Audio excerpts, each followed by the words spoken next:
name's Michelle. Welcome to Healthy Helpings TV. Today I'm going to show you a beautiful way to prepare your meat that makes it a bit more interesting, and we're going to give it a beautiful Mediterranean flavour. Now, traditionally this meal is done with veal, it's veal scallopini, but today I'm going to show you how to do it with some chicken breast fillet. I've also seen this done absolutely beautifully with using a white fish, and it's absolutely lovely. Okay, so to start off with, we're going to take our chicken breast fillet. Now, I've got 150 grams or 5 ounces per person here, so just calculate that depending on how many people you're going to be cooking for.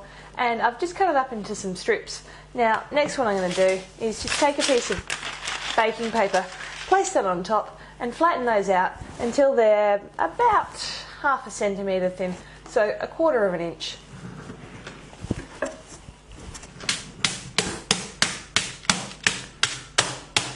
Now what this does is make sure that the chicken gets cooked really quickly to maintain a nice crispy outside, juicy inside, and everything's cooked evenly, because chicken breast fillets aren't an even thickness.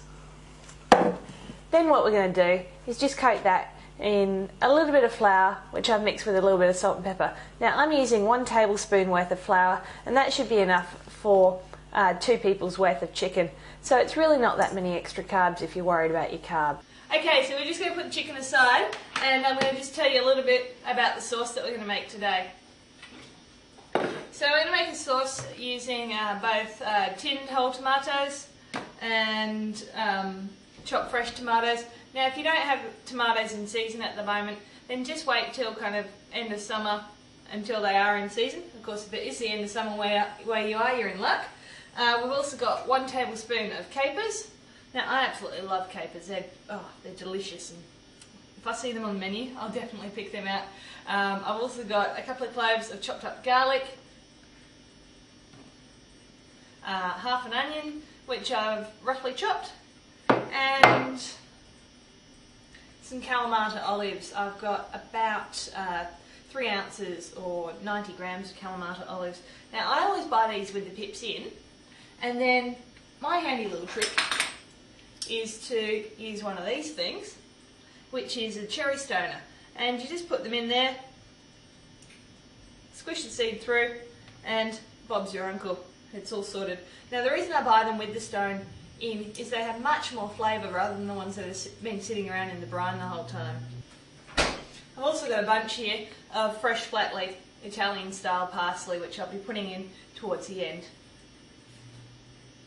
Okay, so what we need to do to get started making the sauce is get a chopping board and crack open our tin of tomatoes. Now I've got whole ones here, and I'm going to chop them up. It makes it easier for me to separate the sauce from the tomatoes. So just pull those out and just roughly chop them up on your chopping board.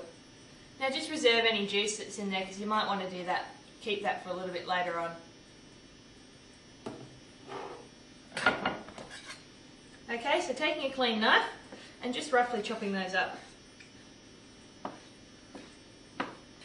Next what we're going to do is just head over to a preheated skillet, and we're just going to melt a tiny bit of butter, about 5 grams or 1 teaspoon, and just put a splash of olive oil as well. Now the olive oil is going to stop the butter from burning, and the butter is going to give it a delicious flavour.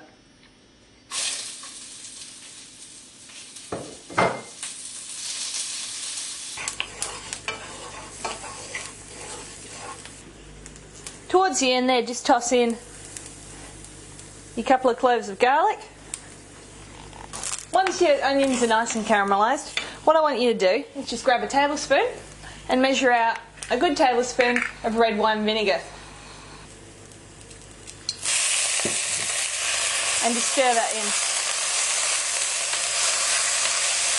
And then straight away, grab your tomatoes which you've chopped and toss those in. So for now, these are just the tin tomatoes.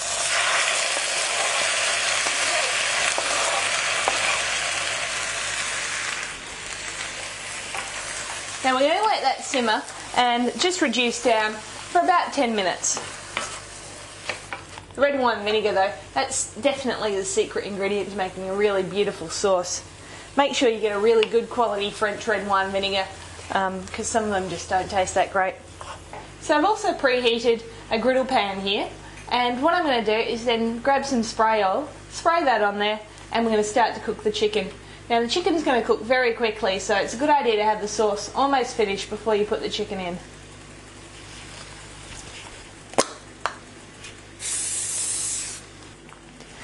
Now you probably need to cook your chicken in batches, so make sure that you have a nice warm plate ready to put them onto, just to keep them warm after they're done.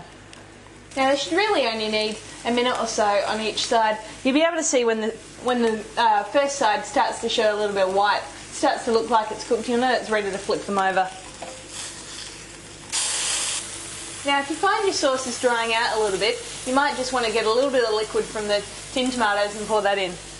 The second side of the chicken will need even less time than the first bit.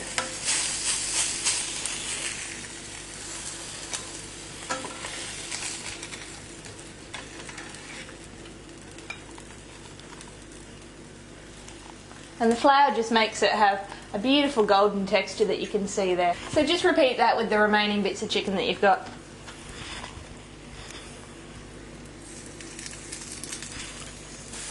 Okay, so once you've flipped your last batch of chicken, that's when you want to move your attention back to your sauce quickly. Just grab the remaining ingredients, the olives, the capers and the tomatoes, and stir those through your sauce. Instantly you can see all those beautiful Mediterranean flavours starting to appear. Also at this point you can add in your salt and pepper. Just a little bit of salt.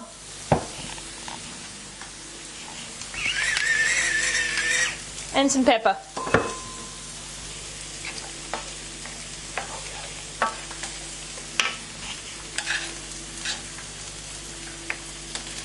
Just going to taste that for seasoning.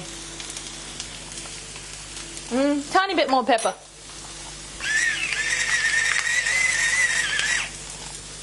Oh, using those tinned tomatoes is great, especially in winter, because you get all the sweetness of really nice ripe tomatoes without having to worry about seasonal produce.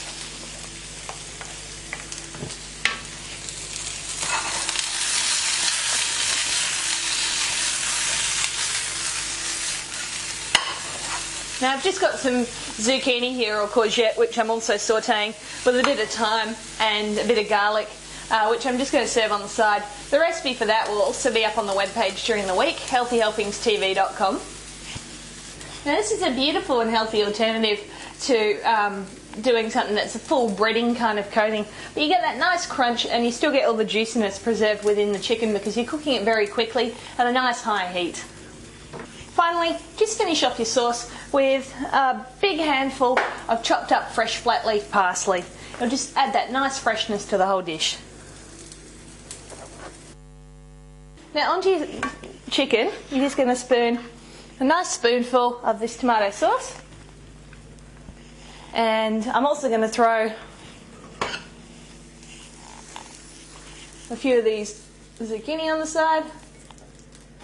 And just a few of these golden crispy potatoes as well. I love these, but they're a bit of a special occasion thing. Again, I'll put the recipe up on the Healthy Helpings TV website. So that's it for another episode of Healthy Helpings TV. I hope you've enjoyed the show, and I hope I've been able to show you a bit of an interesting way to turn that boring grilled meat that you've probably been having for weeks on end on your healthy eating plan into something a bit more special. Don't forget you can check out the website healthyhelpingstv.com for all the recipes, including the extra bits that I didn't have time to show you this week. And don't forget to check out gnmhealth.com for lifestyle, health and fitness information and other podcasts and vodcasts just like this. So I'm going to get stuck into this. You have a great week and I'll see you next time.